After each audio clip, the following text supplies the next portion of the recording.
Good morning and welcome to day 4, number 114 with the man Frank Scalish from Ohio. The birds are chirping. The cats are meowing. The flowers are blooming. The flowers are blooming and the smallmouth, largemouth, and spotted bass are chomping. It is May 25th and we are live. Uncle Frank, how are you doing? I am good. How are you? No complaints at all. Outstanding. Enjoying my week. I've got a busy day of yard work ahead of me after our show today. I went and I had an underpowered weed eater. You ever tried to do work on a 2-acre country property with an underpowered weed eater? No, I have not. I bought a weed eater that'll cut down a tree. Well, that's what I needed to have. And I had one that was very efficient. I liked it, but it was one of those electric weed eaters. There's a house before this where I was eating the weeds. You just do around the house and you're good. I get maybe 10% done, and half of it doesn't chop down what I need it to cut, and then the battery would die. Yeah, you know what's the crazy thing is I got a Ryobi heavy duty one that takes a big giant lithium battery on it. Mm-hmm. And that thing, I've got ivy. On my wood line, there's a big patch of ivy that goes around the outside perimeter of the woods, and then I've got ivy around the house. Okay. And I wanted to open up a gap, so when I cut the grass, I have a place where this is going to be so convoluted to try and. Do we need to draw a diagram of the yard? No, we don't need a diagram. I'm just saying. But okay, here. So all right, let's do it. We're drawing a diagram. We're doing a yard diagram. So it's going to be kind of convoluted, but I'm working on it here for you guys. That's fine. I'm waiting. I'll go big screen with you here so we can understand what's going on, because I'm all about this, because I'm also trying to decide, do I weed killer certain sections, or do I just keep trying to trim it back? I've never been a huge fan of the weed killer. Okay, this is going to be tricky. All right, okay. So this is going to be tricky, and you won't get it. But all right. So here, let me do this. All right. So here's the wood line. Yep. All right. So this is part of the patio, part of the walk, part of my driveway. Okay. Okay. This is also so all of the ivy is in here, and all of the ivy is around the perimeter of the woods. Okay. So there's a pinch point here. If we were fishing, this would be a good spot. So anyhow, so what I wanted to do, because this is like a lawnmower width wide. It grew out and grew out, and it's closing off. All right. So I took the weed eater, and I literally, this is absolutely crazy. So I took this weed eater, and I literally ground all this ivy back. So now it's a better rounded point here, and open this up so it's like 4 lawnmower widths wide. So I took this weed eater, and I literally just mowed this ivy to the dirt. It took the vines, the roots, everything out. And it took me literally minutes to do it. It was unbelievable. This thing for being a battery powered unit, this thing literally is so destructive. I mean, it's like if I freak out when I use it, so I wear my work boots when I use it, because I don't want that cord to touch me, because it'll cut you wide open. But it's the best. It'll make mincemeat out of anything. Small saplings, it cuts them right off. I mean, it's pretty badass. Nice. I think I went. I know I went with the Husqvarna from Lowe's. Oh yeah, Husky makes a good one. Husqvarna.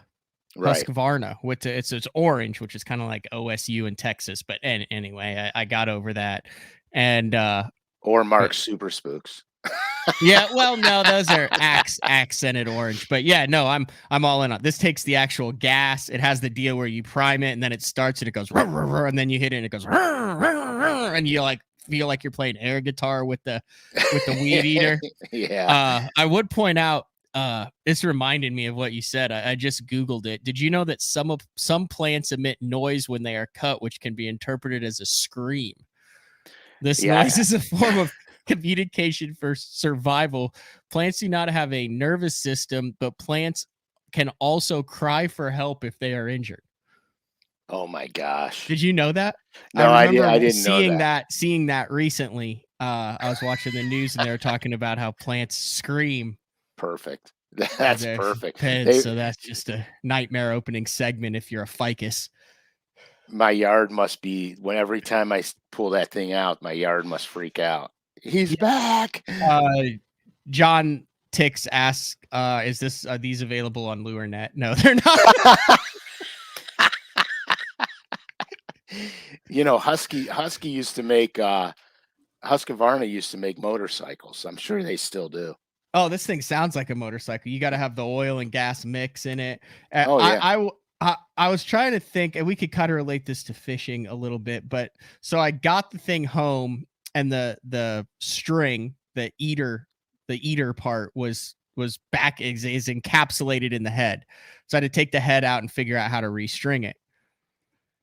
Oh my gosh, that type of technology, like technical stuff on that. Like, listen, Get it I out, can man. sit there. I can sit there with a internet issue and work through it. Like Josh from Minnesota will sit down with me for 2 or 3 hours, and he's a tech guy, and I'm totally fine. Like I don't have that inner rage. I feel like me trying to string the weed eater up properly is the exact type of just uncontainable inner rage you feel when someone pulls in on a rock pile 50 feet in front of you. Well, you know, the funny thing is like the weed eater stuff doesn't bother me. But the technological stuff that you just described makes me go out of my gourd. Yeah, and I thought that, I mean, at my age that I had this under control, but I'm in the kitchen cursing out a weed eater. And I've had the thing in there for maybe 5 minutes, and I'm Yeah, just done with it. And I finally, it required some assistance and some Google and things like that, but I finally got it figured out. perfect. Perfect. We're talking about landscaping today. Yes, we're talking about all sorts of stuff. The topic for today's show is also a little bit haphazard, so to speak. You don't It really is know what you're going to get, when you're going to come upon it. And that topic would be junk fishing. We are going to talk about junk fishing. But before we do that, I have to my wife restrings the lawnmower. I'm a moron. My wife won't go near any of the power tools. So that's my Here's Brett. He said last time he tried to restring one, he said, screw it, and just bought an entirely new unit. outstanding. Okay, I'm not the only one. Sorry. No. So Back to junk fishing. remember the BTL 100 code ends at the end of June. Okay, So, that doesn't work on the paint shop stuff though. probably not. Because I tried to use it when I purchased my own color number 7s that were available. I wasn't able to put it. Yeah, I wasn't able to put it in. So it's not available on the paint shop items, but it's available on anything that's not already currently on sale. Okay. That's the best way to put it. And there's a very small amount of color 7s available. But yet. they are. I'm shocked that there's still a couple left. I could venture a guess to say that if a handful of guys get the urge to buy more, they'll be out. And then when the BTL 100 code, don't forget there's new custom colors in the finesse worms and the spine cross. And there's a really super cool Norman NXS color on the paint shop. It's called Muted Citrus. Hold on, let me pull that up and we'll just get all of the details out of the way before we get into junk fishing, because this might take a while, because during our we actually had a short pre-show meeting. You were getting anxiety over how many Oh, dude. 12 setups for junk fishing this time of the year? Yeah, it's my least favorite time ever. Hold on, let me share the screen right here because this is a cool color. Did you come up with this one, or is this a? I did not do muted citrus. It seems like a very Frank Scalish color, though. There is a color coming out that I did do, and it is of the citrus variety.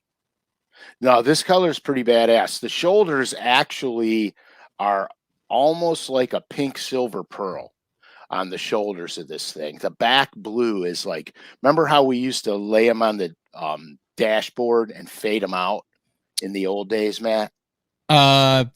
Yes, I remember guys doing that. I was never a dasher. Yeah, so we would lay them out on our dashboards in our car and leave them sit out in the sun for decades, and we would fade them all out. And so, yeah, for decades, and we would literally fade them out. So this is actually painted with the fade in it, so you don't have to, you don't have to do that. A lot of the smallmouth guys are buying that up. It's kind of like those jeans that come pre-distressed. Yeah, pre-distressed jeans. That's perfect. Do you ever wear the pre-distressed jeans, Frank? With the dude, I used to be a player, man. I wore everything. I even had parachute pants when I was the a same. young. Is that like bill bottom pants? No, what are the difference between? They're just like real baggy, fluffy pants. Would you wear them fishing? No, I would wear them out on the town. Wait a second. Yeah, you wore pants like this? I don't know. They could be the wrong ones. Those are the examples of parachute pants. They weren't like that. They were more like they were more like army, like no. Absolutely not. They're the old ones. You would walk in and be like, you have 3 wishes. Yeah. No, they're more like army, airplane, army airplane, whatever, airman pants. But when you went to the discotheque, you'd staying alive. Throw a pair of those bad boys on, slick back the mullet, and call it good. Yeah, I can't touch this.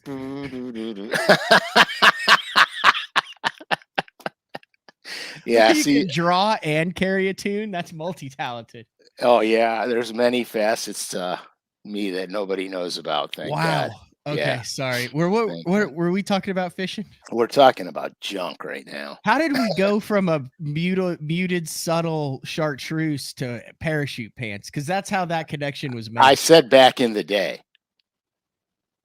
Yeah, Frankie Jr., you're on that. Frank Jr., see if there's any old pics of Uncle Frank sporting those trousers. Yeah, okay, Nate. Thanks, bud. Appreciate you. So they got to be buried in a shoebox in a closet somewhere. Hey, I have a thing to say. There was a gentleman that DM'd me, and I think I think he was a contest winner. He works at a trailer place. DM me again. So, I was fishing the other day, and somebody walked across my trailer and broke my brake line off. What? Yeah. Instead of walking around the truck, okay, there was 4 or 5 of us parked in a straight line, and there was one of those porta potties on the far side. So someone had to get there. And they must have cut across the trailers and inadvertently stepped on my because they were clenching, so they didn't have a full stride. So it was more of a shuffle over, caught the foot on it, brake line gone. Right. So just call me or DM me. I mean, I tried to find your number, but I don't know where the hell I put it. With this show, this show is a junk show today, man. That's we are everywhere. We're 114 in. We can have one of these every now and then. Have you been catching any fish? Is your boat functional? Oh yeah, the boat's running fabulous. I'm not saying that. It's been running great. Everything's good. Last week, Frankie and I hooked up Active Target on it, and I got a chance to go out and use it, but I was to get used to it. I was chasing crappies because they're schooling up tight. They're easier to find, and they don't move around as much as the bass do. So, because this is literally my aside from when I went with you, Matt, crappie fishing, Hmm. but I didn't really control everything. You did most of that. Um, so what I did was I had to get really used to the unit and understand slow foot pedal movements and all that stuff to really get Hmm. dialed in. And then so I went crappie fishing and I crushed on them. Um, and it was a lot of fun. And the bass were spawning in the particular lake that I was in. Um, there's no inside grass line. It's a gradual grass all the way to the bank. And so um the crazy thing is that normally you could find really good stepping over the trailer seems like a risky movie. Yeah, let's they whoever was living on the edge. Yeah. So Anyway, back to this. anyhow, so I went in, I snatched a few largemouth off their beds, and then I went to a flat that I know has spawning smallmouth on it. I snatched a few smallmouth off their beds, and then I bailed on it and I went crappie fishing the rest of the day. Um, because I'm trying to really get dialed in on the forward facing game. I'm a dinosaur. I'm side imaging in 2D sonar for ever. Nothing wrong Um, with that. and so it's really difficult for me to like I kept switching back and forth to 2D to forward facing, 2D forward facing. Really what I want the forward facing for is when I'm fishing when I'm crankbaiting grass lake edges so I can see the grass edge and I don't waste a cast because with 2D I get on the ledge, get off the ledge and then try to parallel it. So with 2D, you can't see the grass where it comes out and goes in and comes out and goes in. So a lot of times I'll make a cast and my first cast might be too far up into the grass and I get bogged down in the grass. So I'm trying to dial in on being able to see it on my forward facing, make the right cast the first cast. So I'm not wasting casts. And so I did a lot of that too. I practiced that a lot the other day too. Um, Rick, you're in Rick. Aristotle's. Yeah. There you go. All right, Rick, DM me, will you? Ooh, that is a good point. Hawk 43 says sounds like Frank is getting ready for the opens next year. You guys, man, in the opens. But overall, you think it's going to become a tool. You're not going to become one of those guys who's doing figure eights out there like the rest of No. us now, just forward facing 100% of the time, right? You're still going to be able to provide pertinent day 4 information for people from the bank all the way up to the top end bass. Oh yeah, no, because I and Frankie and I have this argument all the time. He's like, it's going to change the way you fish, and I'm like, it's not going to change the way I fish. I want it to enhance the way I fish. Mm-hmm. I still have to find fish the way I always find fish because that's what's ingrained in my head. But where it's next week's show will actually next week's show is going to show you where it's really going to enhance things. Yeah. Just as a quick next week's show, you're taking care of some good family business next week. Yes, my daughter's graduating. Congratulations. Yes. And she's and so we're going to see her graduation. So you'll be loaded to the cork as you celebrate the graduation. And so next week will be a recorded show. We're actually recording that a little bit later today after the yard work takes place. And I'm excited for that show. Very excited for that. You actually have a lot to get ready for that show.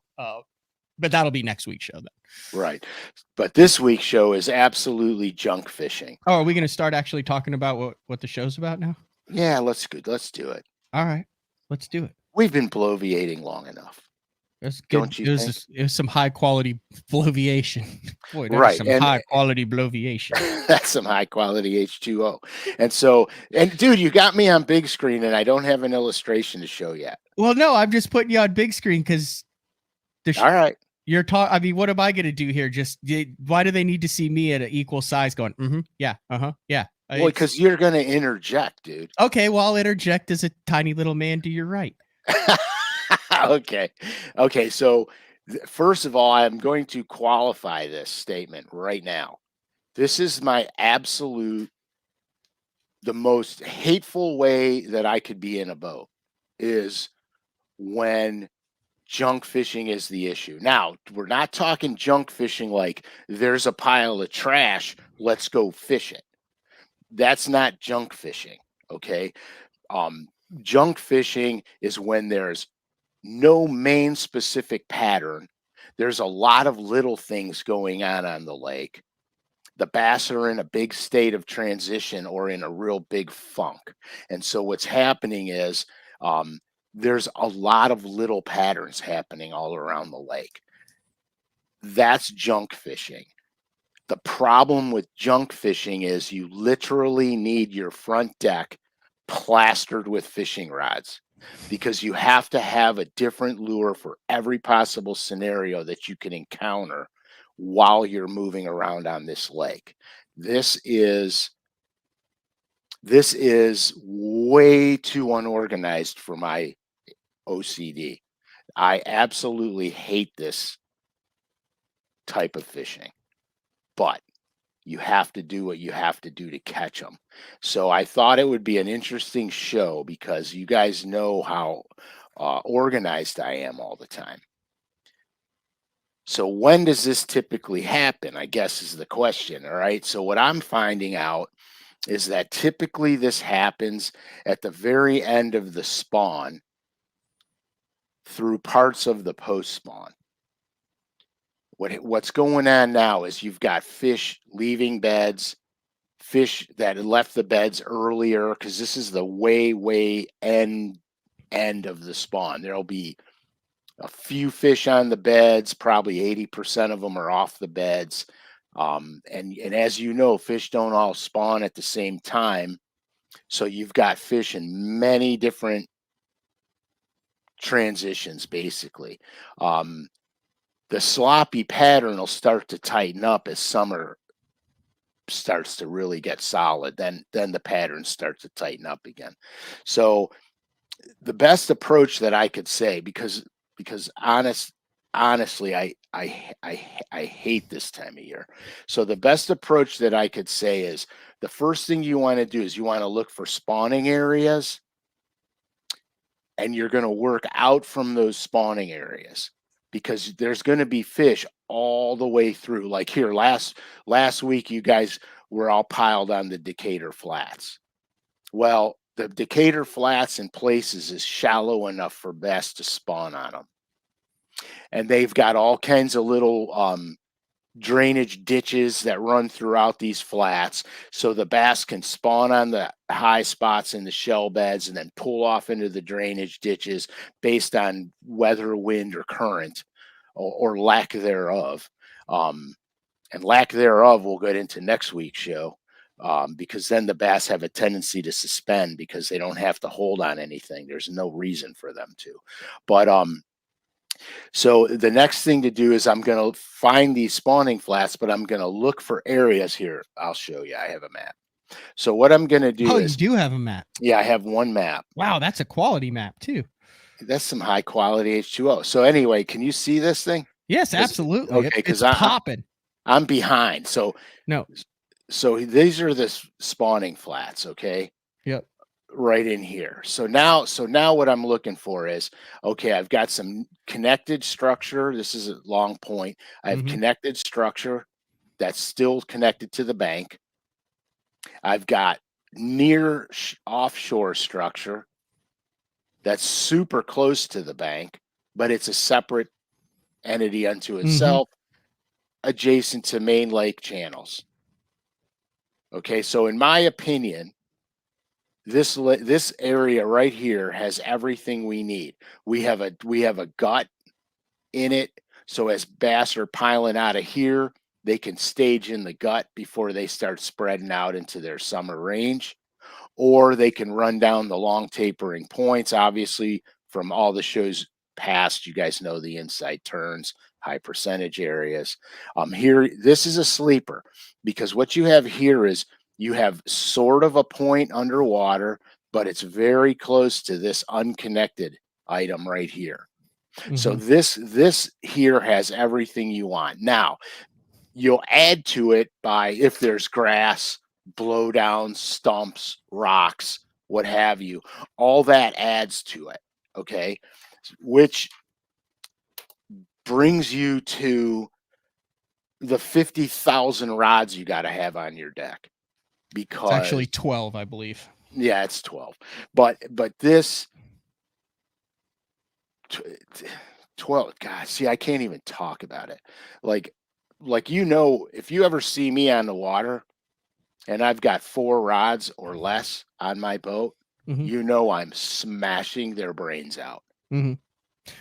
The more rods that I have to start peeling out, now you're in almost scramble mode. You're not really scrambling. Like I have a buddy of mine that's probably one of the best junk fishermen I've ever fished with. It's my buddy Troy from North Carolina. He doesn't care if he's got 30 rods on his boat. He'll be rolling down and he'll reach down and grab one, throw it out there, boom, and catch one. And then put the rod down and grab something else right after he just caught one. But that's how you have to junk fish. You can't get trapped. When the fish are doing a million things, you can't get trapped.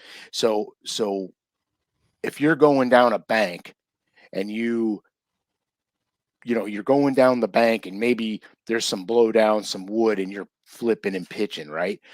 Well, you have to be able to pick up that chatterbait, pick up the swim jig, pick up your square bill. You at a moment's notice, any given time. You know what I mean? Because you're catching fish, one on this, one on that, one on the other thing, one on the other thing. That's just how slop junk fishing goes. You just got to be in that Mm-hmm. second, and whatever comes in your head, you pick it up and you chuck it because that's how it works. Because these fish are just they're not patternable in the sense that they're all on long tapering points, 8 to 12 feet, so you run long tapering points all day. That's not how it is this time of year. They're all over the place, so you want to be cognizant of that. So this time of year, usually what I do is I'll have mostly moving baits because I'm in a hurry and I got to cover a lot of water to catch fish. So mostly moving baits. So I'll have a chatterbait, a spinner bait. I'll have a flick shake, but with my flick shake, it's very specific. I'm either throwing a finesse worm or a yum dinger on it. Something that I throw it out, let it sink, reel it back in, and keep moving. I'm not fishing it. I'm not fishing the flick shake like I would in summertime on a grass lake where I'm fishing a grass edge and I take my time and I work down that edge. I'm doing this is all fast stuff. I look for the target, I throw to the target. It's all very fast stuff. Ned rig is another good bait. You can chuck it out there, let it do its thing as it goes to the bottom. It hits the bottom, pop it a couple times, reel it in, and keep on keeping on. Obviously, square bill. The square A and the fat boy are always on my deck this time of year. I will have a deep little end also because a lot of times when these fish are moving, your first transitional break is a high percentage spot. So the deep little end will cover that, 6 to 8 foot, 6 to 10 foot range really well for you. Obviously, in my world, I'm having a Carolina rig out because you can honk a Carolina rig. You could fish it really fast, really efficient. My Carolina rig's not complicated. Spine craw or a lizard, easy peasy. But tandem with the Carolina rig, I got to have a football jig on or a wobble head because I need something that I'm going to fish faster. I'm not slowing down and trying to meticulously get bites from numbers of fish. I'm trying to catch one here and one there and catch as many as I can during the day. Top water is another thing. Crazy shad is one of my go-to baits towards the tail end of the spawn. And so is a super spook junior. You got to have a top water. Mm-hmm. Even a buzzbait could play this time of year on the shallower transitional zones. And then you always have to have a flipping stick, because you can't pass by a dock or a blowdown or something you could flip at, or a matted piece of grass. You have to have the flipping stick. But again, we're covering water. This is I call it KVD style. You're always on your trolling motor. You're always moving and you're always casting. It's got to be my least favorite, because you're targeting fish that could be spawning, fish that could be post spawn, fish that could be already healed up and out in their summertime stuff, fish that could be targeting bluegill beds, fish that could be up on a shad spawn. You've got a little bit of everything going on, so you can't rule anything out. That's junk fishing in a nutshell, Matt. Okay. You just can't leave anything out. It's a crazy way to fish. It can be very effective, and there's guys that just excel at it because that's how they live, So go back to your map there, because this is when I'm junk fishing and during that time. So what I have a problem, or what my difficulty is, I have a tendency to jump around a lot and look over and say, oh, let's try that, let's try this. And then as a result, I think I sometimes miss sections or areas where they could be. So if I'm coming into this area at this point over by the finger is where you're holding it there, are you going to drop the trolling motor there and you're going to start? Yeah, I'm actually going to drop it just on the outside edge of this point off the map, so I can fish the swings, the point, and I'll run my way down and I'll run my way around, and then I'm going to definitely work my way out to this zone right here. But you're not going to be trolling and running around. You're going to find an area like this map that has a lot of the different elements that are conducive to holding fish, to having the spawning, to having some post spawn fish, to having some, and you're going to thoroughly fish it with a number of different baits as you go down the bank. This is the go down the bank pattern, not jump around and try a bunch of different stuff patterns. Try a bunch of different stuff while you keep your trolling motor in the water. Correct, because here the whole key is these fish are doing a lot of different things, and they're all over the board right now. So the whole key is to keep moving. So if you put yourself in an area that has the most of everything, you've got a little bit of near offshore, you've got blowdowns, you've got grass, if your lake has grass, rocks, whatever, you're now apt to catch a fish on every different piece of cover, but you're also apt to catch fish on different structural elements. For example, an inside swing on a point. They're always high percentage spots, but this is a time when you're probably going to get bit there because you got fish coming and going and moving. So it's always going to reload. Now, we're not talking about catching massive numbers on any one given area. This is the time of year where you could catch a lot of fish here. All of this, you could catch a lot of fish, but you're not going to catch a lot of fish maybe here, or you're not going to catch a lot of fish here. You know what I mean? You're going to catch a lot of fish in that area, but you're going to catch one or two in certain places. But as long as you keep moving, by the end of the day, you're going to put a lot of fish. It's going to look good. Let me ask you this, so that it also sounds like you're junk fishing. Obviously has a connotation of there is no pattern, so everything's in play.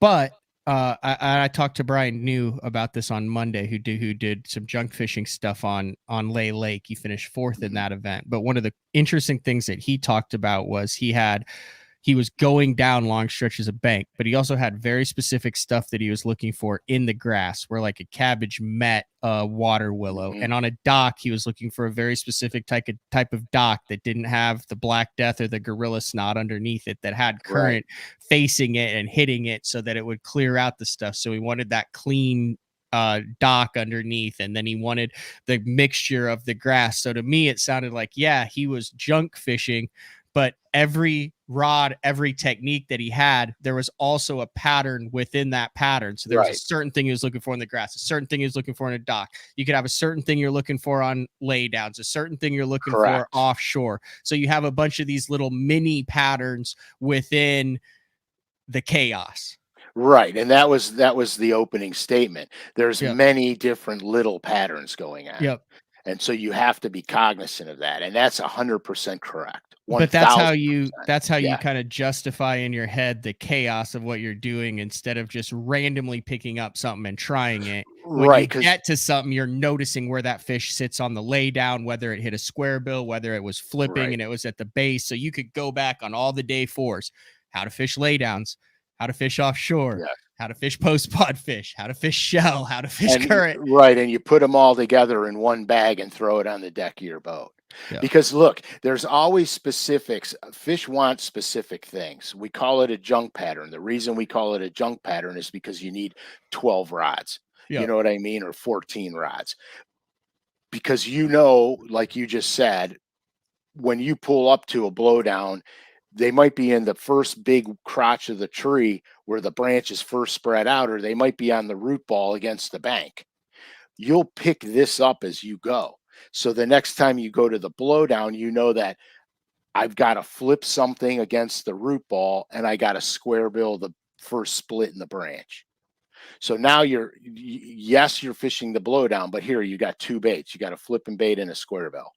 Then you go down a little ways longer and there's a rock pile in 9 feet of water. So you pick up your deep little end or your Carolina rig or your wobblehead. And you do that. Same thing, so there's mini patterns. There's mini patterns. So then you'll know when you're going down as you start to catch fish throughout the day, you'll start to narrow down, okay, I got to throw here on the blowdown. I got to throw here on the dock. And this is exactly what I'm looking for on a shell bed or a rock pile. And so then you could go down and now you're becoming way more efficient junk fishing. It's not random. You don't just pick up a rod it's not random. You still have to approach the cover or the structure. That's fishing roulette. Yeah, exactly. Exactly. So it's not random. It's not you're just going to flip a coin. Let me see. Spin head, spinner bait. No, that's not it. You know if you're coming around the corner and you got a wind blown bank, your chances are better with the spinner bait and a chatter bait than flipping something. Because you got the wind pushing on there, you got bait fish moving, eating the plankton where the wind's going, and so you use all your knowledge to do that, to gain, to fine tune those multiple mini patterns. Really. All right. One of the baits you mentioned was a little N. Right. Here's a little N here. I'm little N. Deep little N. I'm looking at all sorts of different colors. When it's time to junk fish in this time of the year, what are the color palettes that you're primarily sticking with? Okay. Lavender shad is one of my favorites right there. Holy shad is another one, which is to the right. Now, when I designed holy shad color, the picture doesn't do it justice at all because that bait is translucent. It's semi-transparent. It's out of stock right now.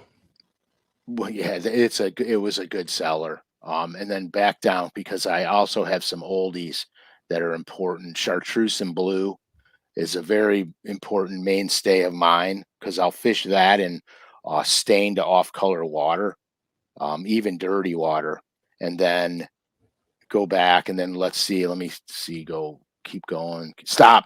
Evu is another good color, extra virgin olive oil. That color there translates really good in clean water, real clear water to stained water. That's really a good color. And then there should be another one called olive blue.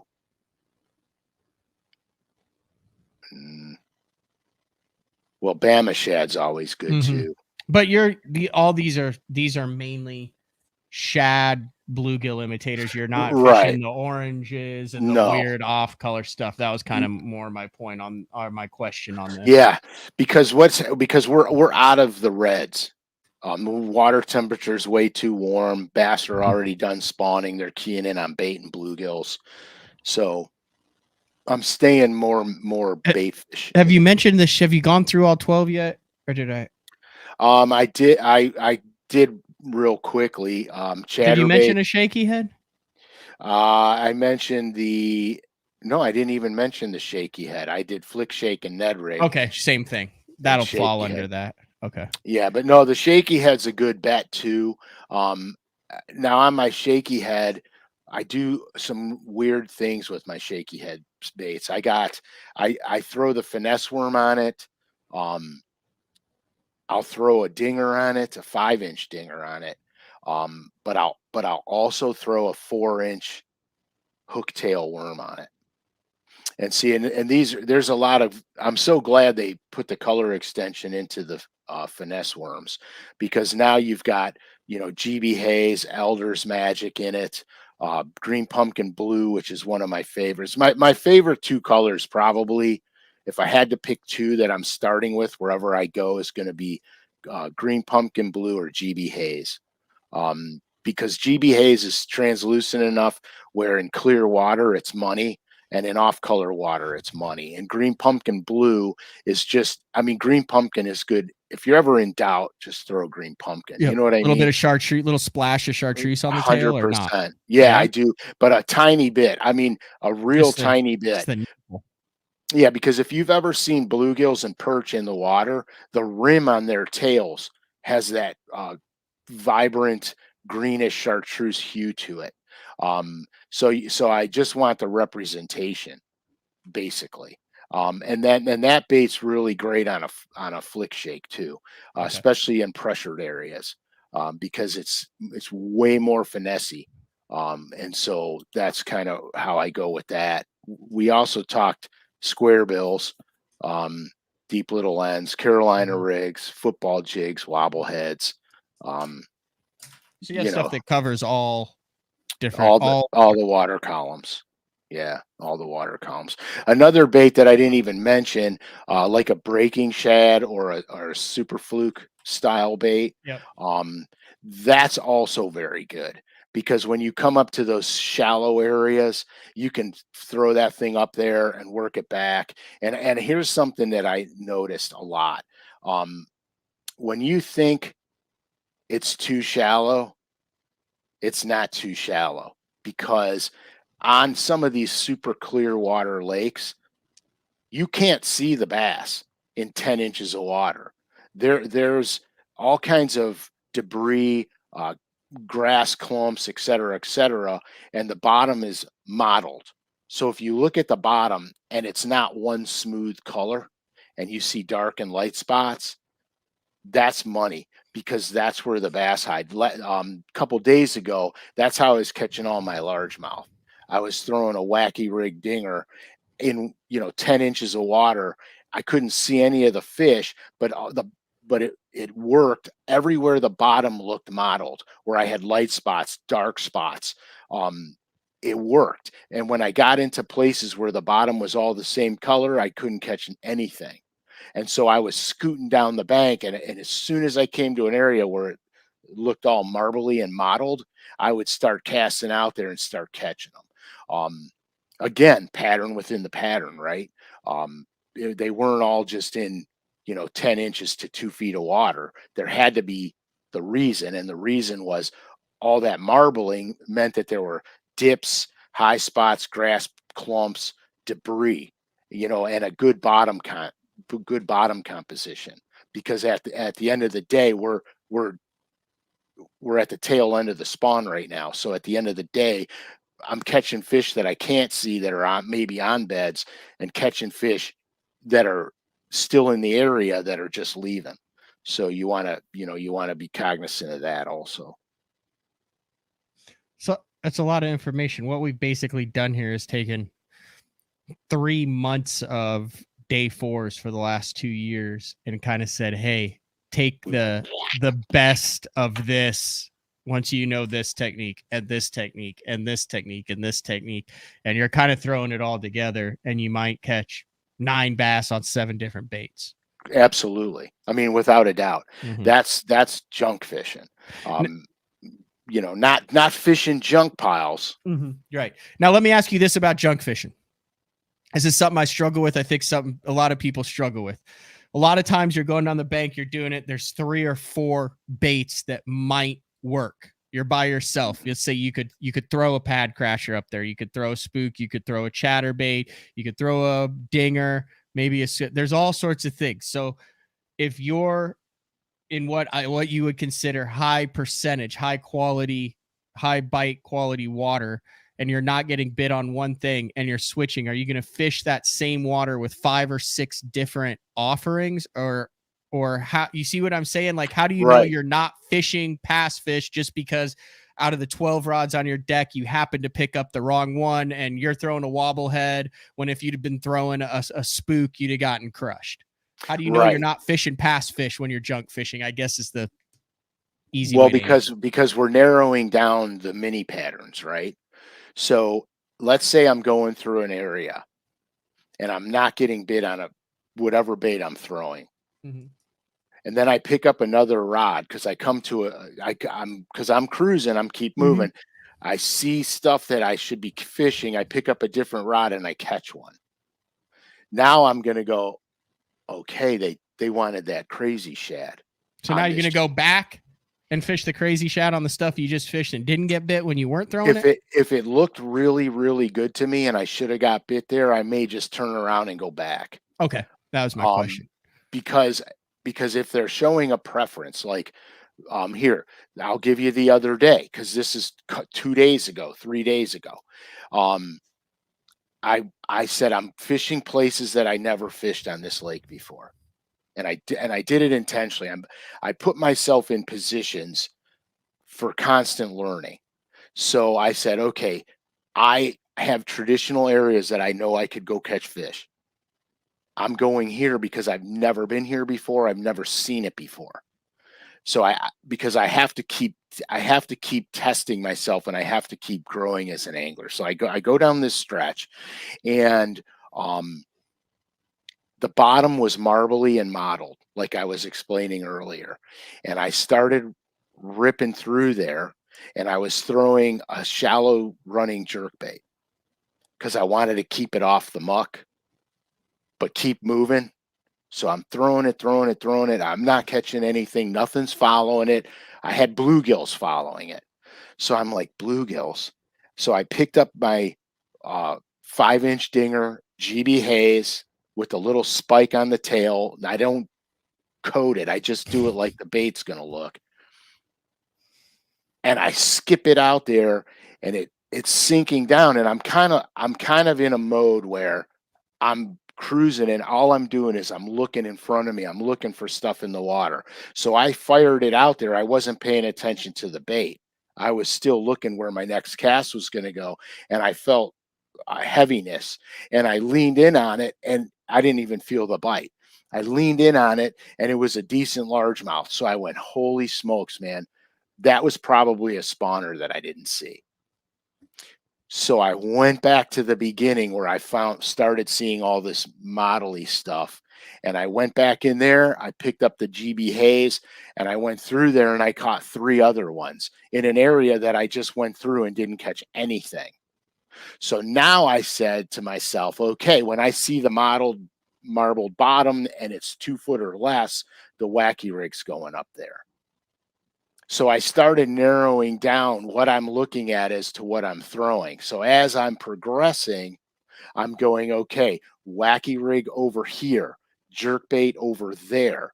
You know what I mean? And so now as I'm going down the bank, now I'm picking up stuff and becoming really efficient for where I'm throwing.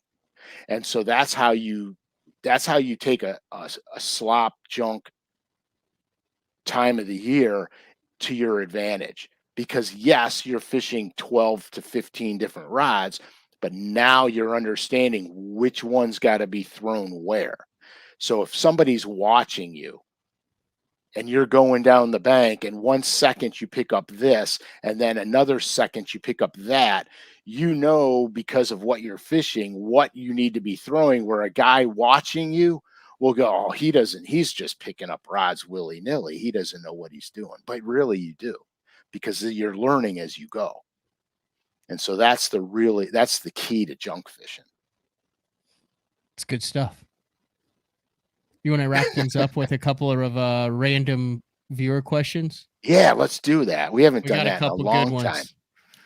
He says, I have a point that drops to 50 foot rather quickly. Any advice? I struggle with this too. You get on some fisheries where it's real shallow on top, and then it's just shoom, and you're in the abyss. Right. So, okay. So we're going to have to assume you're talking about this time of year on that spot. So what you have to understand is, if the fish are pulling out to summer pattern, that particular point there can hold them in the summer. So we're going to that stage. So they'll actively feed on top of the point, but when they're not feeding on the point, since it's very vertical, they will suspend off of it. Because what happens is, it's super vertical, so they don't have to travel far to get to the top. In other words, they're not swimming a mile to get to the top of this thing. They're just rising or dropping. So when the feed mode hits them, they come up to the top. So on this particular point here, I'm fishing the top of that point when the wind is blowing, dude. Because that's going to create current over the top of this point. It's going to put the feed bag on, and those fish are going to be feeding on top of that point. If it's slick flat, I'm going to back off the point and I'll throw a slow falling bait, try to catch those suspended fish on the edges of it. And normally there'll be on the inside swings on that, or on the very end tip of the point. Most of your fish will be on the swings. It's just a higher percentage area. And so that particular point there, if the wind's blowing, I'm going to go to it. If the wind's on it, I'm going there, because the only place they can actively feed is on top of it. Now, later in the year, which we'll cover in the next show, there'll be differences. But for now, that's how they're going to behave on that point. Steven would like to know, can you junk fish, air quotes, offshore? Can you do the same thing but stay away from the bank and go around and try all sorts of offshore stuff with all sorts of different, does it not work as good? Well, you're going to be really offshore. You're going to be really offshore bait specific. You could call it junk fishing, because fishing offshore, you could have multiple rods out, because you're going to run into situations where a fish is going to take a preference over a crankbait versus a Carolina rig, or a wobble head over all of them, or a football jig over all of them. I wouldn't call that so much junk fishing as I would my typical offshore arsenal. Dialing it in. Right. You're going to dial it in. I've had days where I went out with the anticipation of knocking their brains out on DD22s. And I've caught the first 3 fish on a DD22 and couldn't catch another one, and then picked up the Carolina rig and had one of the best days of my life. So the bass will tell you, you can't get fooled. You still have to switch it up until you really start honing in on it. But I wouldn't call that necessarily junk fishing, because I've got certain offshore tools that I use.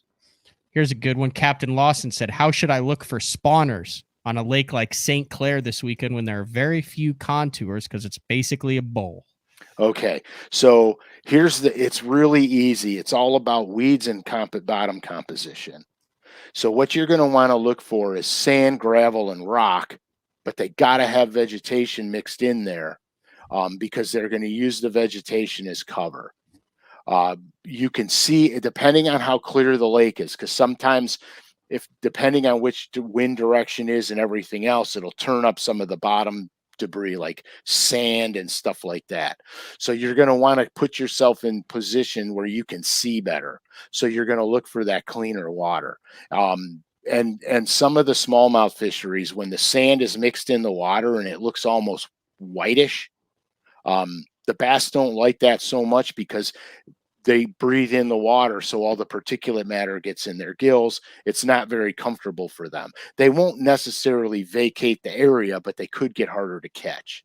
So the cleaner the water, the better you have if you're sight fishing them, if you're looking for And you're spawners. going high bypass and just going. And when you see it, you'll know it. Yeah, you'll spot the beds. The beds are easy to spot. So like just the other day I was sight fishing on some smallmouth on a big flat, 5 to 8 feet deep. So I was running the trolling motor and I got where the sun was where I can see farther in the water. You want it behind you, right? Yeah, so that's you want it so there's no glare on the water for you. So you could turn your boat around and then you'll see, oh, I can really see good this way. That's the way you travel. If you can't parallel the flat, you can zigzag back and forth, knowing that on either your right turn or your left turn, you're going to have high visibility. And you keep moving. Like here, I spotted a bed. I didn't see the bass. It wasn't on the bed.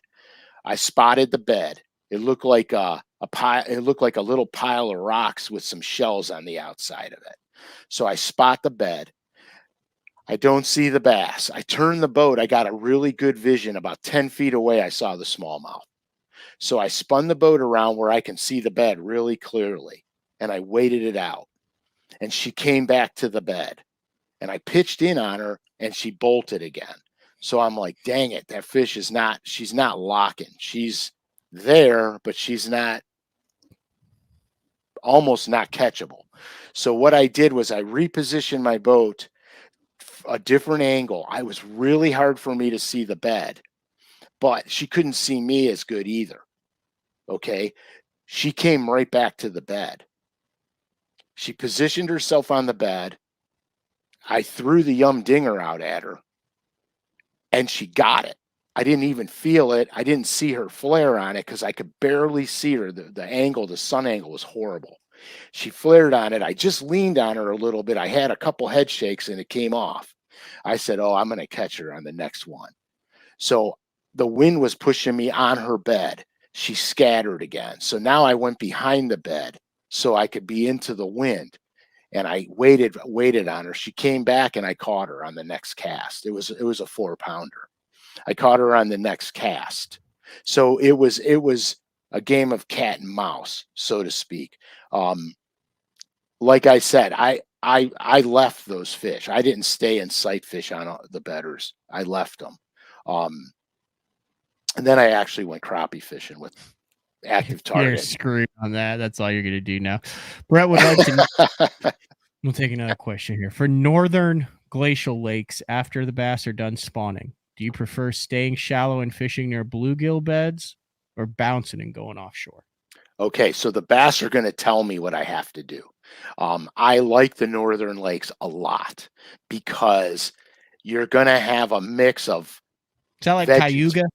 Yeah, you're going to have, it's, Cayuga, Oneida, Seneca. Champlain, Seneca, all those lakes. You're going to have a multitude of grass, rock, gravel, sand, and with glacier lakes, there's going to be a definitive break somewhere.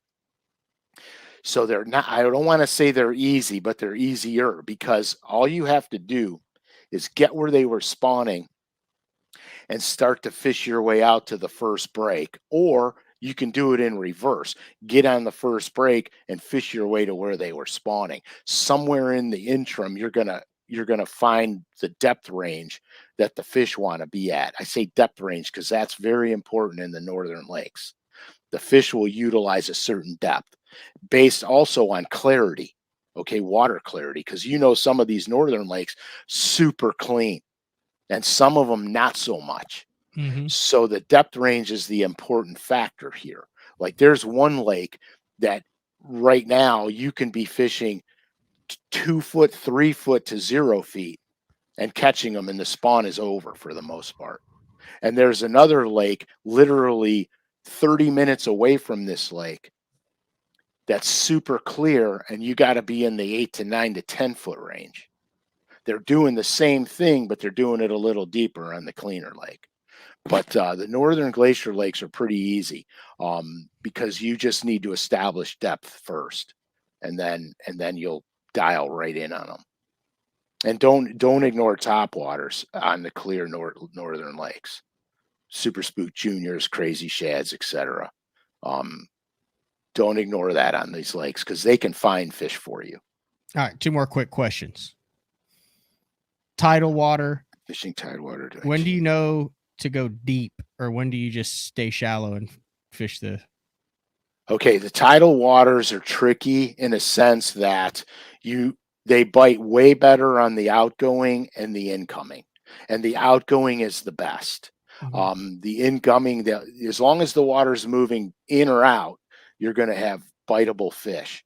What I've noticed about tidal water, with the exception of winter, for the most part, the bass are always going to be from that 2 to 7 or 8 foot range. I very seldomly catch them deeper than that, except in the winter time in tidal waters, because they're going to look for areas outside current in the winter where they're going to want the deep holes in creek mouths or in man-made marinas. They'll winter in those places. They can use those places in the summer also, but I've had too many good days on tidal fisheries in the summer fishing waist deep or shallower. It's all predicated on tide movement. Okay, that's good stuff. And then last one. Matthew Hyde says, how much will this backdoor cold front coming from the northeast that's approaching the Midwest affect the bite this weekend? What about cold fronts this time of the year, and as kind of as a general question? Because we've dealt with that a little bit too. Yeah, I mean, it depends how severe it's going to really be. It depends how severe it is. As we get closer to summer, cold fronts aren't as dramatic. And to be honest with you, I would just approach the fishing day the normal way you would. And if things aren't working, then you're going to have to start switching it up. And it may be in the case of 100% total reaction bites, fast moving baits, making them bite it, or you may have to slow down and get meticulous on them. If you could see them down there and they're not biting, better yet, because then you could experiment on those fish. Once you get the bite or the reaction, then you'll know how to translate it the rest of the way. There's no science. There's no exact science when it comes to cold front fish, because I've had frontal conditions where I thought you had to slow way down, and I would be burning crankbaits like a madman and knocking the snot out of them during a cold front, and finding out that it's all reactionary strikes.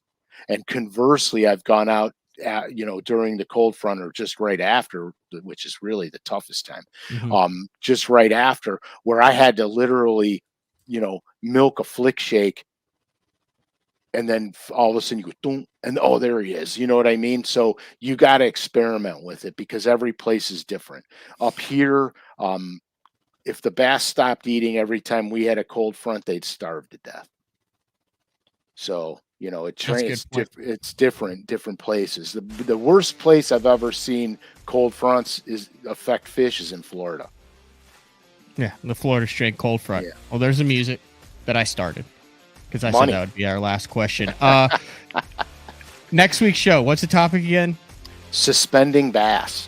All right. A couple other came to mind that we might want to put in the kitty for future. There was a listener who suggested a show on fishing road beds, finding road beds, fishing road beds. There's a lot there. Like, that one's a really good topic, is it not? Yeah, I love that topic, actually. And then piggybacking on what you just said, post-frontal bluebird conditions. Okay. Is there enough there for a show there, or is it just, hey, welcome to day 4, number 120, don't go? Yeah, exactly. Yeah, that's tricky, but we could tap into that. It's tricky, but we could do it. All right.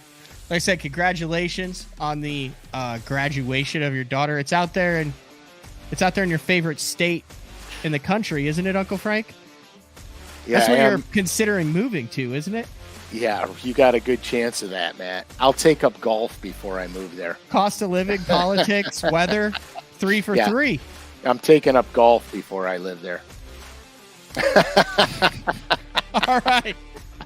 This has been another edition of Day 4 with the man Frank Scalish. We'll talk to everybody next week. See ya.